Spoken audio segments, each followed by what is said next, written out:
these are your hemes. You all with me? The ions in the middle. Huh? Remember, each ion can hold 2 oxygens. I know 2. And they're attached to each other. And then your chains of protein. Correct? Well, guess what happens? The chains of protein, they're not very big. Actually, today I wouldn't even call them a protein, but we do. I call them a polypeptide because they're not quite 100 amino acids long. They're about 90. Okay? And if you go to the beta chain, you go to the beta, and you count 1 amino acid, 2, 3, 4, 5, 6, 7.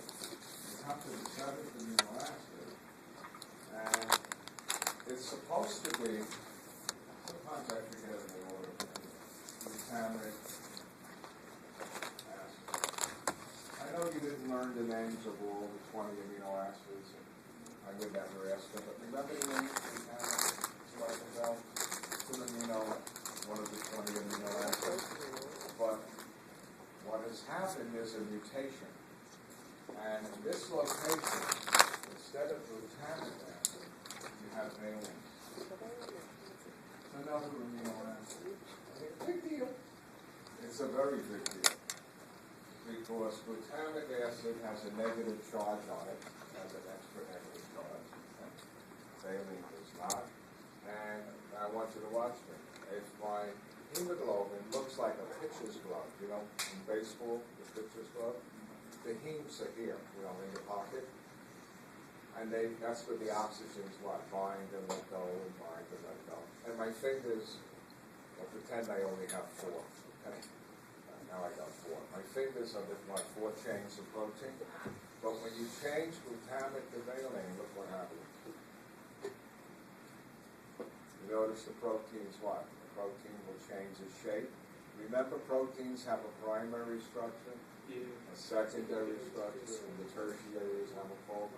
And the way it folds causes havoc. Oxygen has a hard time, what? Getting to the pocket, you know, to bind. And also, because of the change in shape within the red cell, you know what the hemoglobins tend to do? They clump with each other, like, you know, a stack of coins. They begin to stack up inside. Remember, there's 280 million of them, like stacks of coins. Okay? And they attach to the cell membrane, and they pull the cell membrane inward. You all with me? And so instead of the cell looking like this, because the cell membrane got pulled in, it looks like this, which is called the sickle. Okay? And here's what books never tell you. They don't know it. Are you ready? No one ever asked this question. When blood is going through, normal blood is going through your blood vessels, how come they don't clump? How come they don't stick to each other? You ever wonder about that? Good question. You know? Yeah. And the reason, all your red blood cells have on the outside a negative charge. So when another red cell gets too close, what do? Huh? They repel. You know, same charge. That makes sense? But when the cell sickles, guess what? It loses its charge. And now what can it do? It can clump with others, and so you can get this. Now, you're trying to get through a capillary, which is what? Not going to let you through. You with me? And all of a sudden, regions of your body are not getting enough blood. I had a student here who has sickle cell anemia, and I don't know what she had done, exerted herself in the blood. And once the blood oxygen gets low, this is the interesting part, that's when they start to sickle. And she had a sickle cell attack, had to get her to the hospital right away, because she wasn't getting enough blood where? To her abdominal organs. And if any part of your body, except for brain, doesn't get enough blood, you feel pain. You feel pain. Okay? So, let me tell you, interesting. You have 46 chromosomes, 23 from mom and 23 from dad, right? right? You all with me? So here's a pair of chromosomes. And what's on these chromosomes? This is DNA containing all your genes. And right here on one of the chromosomes, don't worry about the number, is the gene for making what? The beta chain? You with it? It codes for what? Making a piece of what? The messenger which codes for what? Beta chain protein. And normally, you're AA. If you're AA, all your blood is going to look like this. That's considered what? Normal genes for, for the protein. But if you have this mutation, you can have two things happen. You can have the mutation only on one. In other words, this may be the chromosome you inherited from your mother or from your father. So you're considered now what? SA? You have what? One normal, one sickle. That means you don't have sickle cell disease. What you have is called sickle cell trait. To have sickle cell disease, you will have to inherit from both your mother and father what? The defective genes. So sickle cell disease is what? S. Okay? That's sickle cell disease.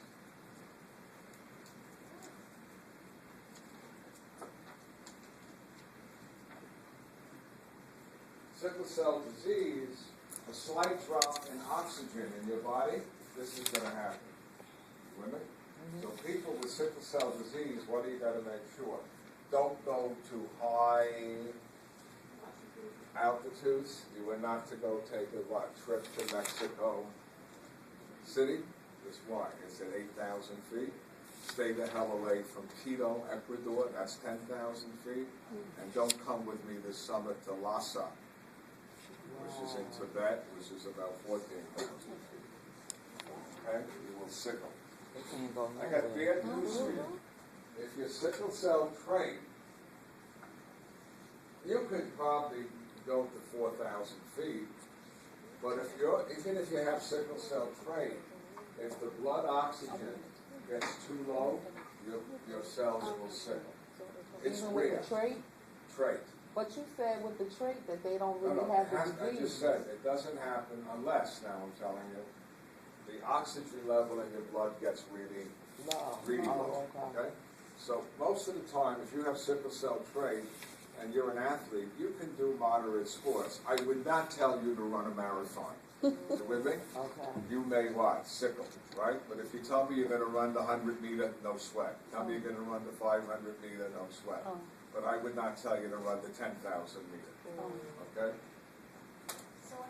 Now, we have drugs today that can reduce the incidence of sickling. Okay? Believe it or not, you're not going to believe what one of them is. Urea. You know urea? You know, it's a waste product that you normally find in your blood that you want excrete in your urine. But do you know what urea is, anybody? Yeah. You know what it is? Yeah. You know what it is chemically? You know you have amino acids? Remember amino acids have a carboxyl group and an amino group last time? All amino acids. When you break down amino acids to use them for energy, you have to lock off the amino group. What do you do with it? If you leave it alone, it'll turn to ammonia. That's not good. All right? But you have enzymes that will take two amino groups and add it to a carbon dioxide, throw off one oxygen, and that's urea. Urea is really a carbon with two amino groups attached with an oxygen. Isn't that cool? It's your friend. Do you like urea? Would you like to use